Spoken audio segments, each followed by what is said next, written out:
socialism or a little bit of cancer into socialism, which is, in my opinion, ridiculous. A very important misuse of words that I would like to add to all the points that you have raised is the use of hierarchy. Hierarchy is a relationship between people. It's not a relationship between everything in the world in relationship to everything in the world. Even a chain of being, which works with the supposition that blue-green algae are at the bottom of the chain and human beings are up at the top of the chain, is not a hierarchy. Nobody's oppressing blue-green algae.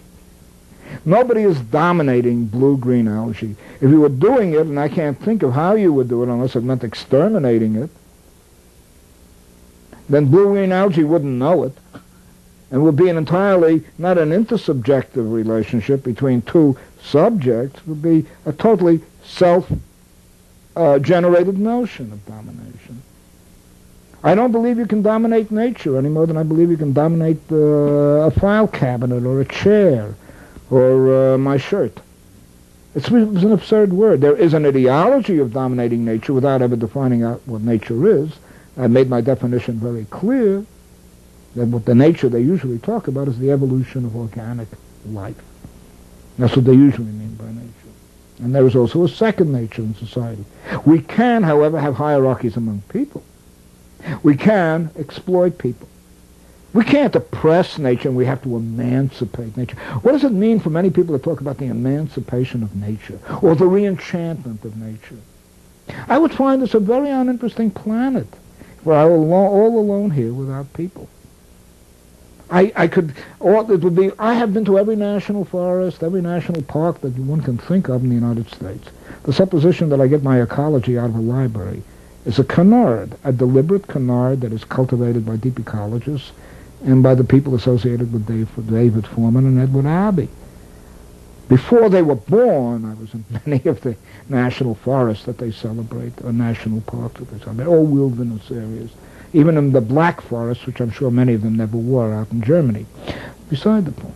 I'm not trying to claim a priority over them, but just to show you how nonsensical they can be. But what the heck do they mean by nature that is going to be liberated? Do we have to liberate the moon? Do we have to liberate the galaxies out there? Do we have to liberate Mars? If we manage to bring water to Mars, if we manage to equilibrate the climate so it could sustain life, we would be enriching life.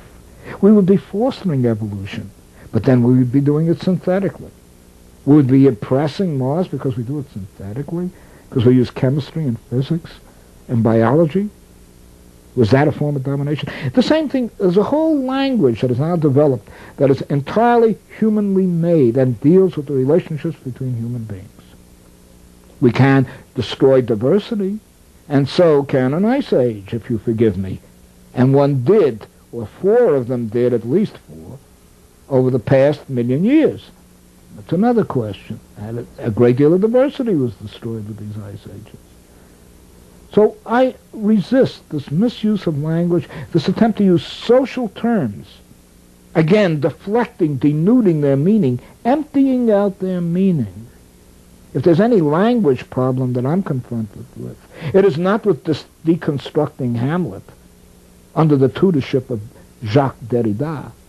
What I'm concerned with is reconstructing language, if you please, with a hope to giving what is truly social its social meaning, and not trying to anthropomorphically impute to the natural world what occurs in second nature or the social world.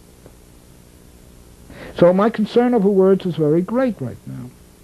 And it is part of the obfuscation, the almost dizzying obfuscation, this almost dizzying, inane insanity that one encounters among the mystics and the spiritualists and the deep ecologists and a whole bunch of riffraff, frankly, that have come up in the 70s and now are now the main teachers of people in the 80s and 90s and going into the next century.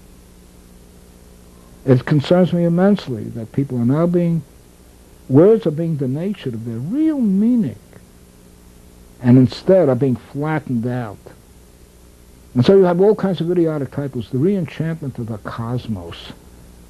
What is the re-enchantment of the cosmos? And should I go back to astrology? Is the cosmos as such alive? Is it thinking? I'm not denying that there's an evolution in certain directions, that there is directivity in evolution, and I can go into that as a separate matter entirely. But I don't believe that this whole claptrap about re-enchantment, they want re-enchantment in their own lives. Why don't they say so? They want to live in a world that has a delicious sense of quality about it. Even a certain sense of mystery that gives you a reason to try to understand that mystery, not to simply accept it and revere it. And what does it mean to revere the natural world? Divine, the sacredness of the natural world that you get coming out of that San Francisco cesspool.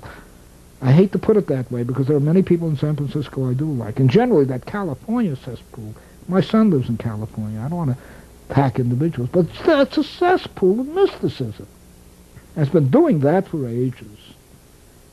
Since Fatty Arbuckle was carrying on, and since you had all kinds of fakirs running around there in all kinds of weird costumes during the 1920s when Hollywood moved over.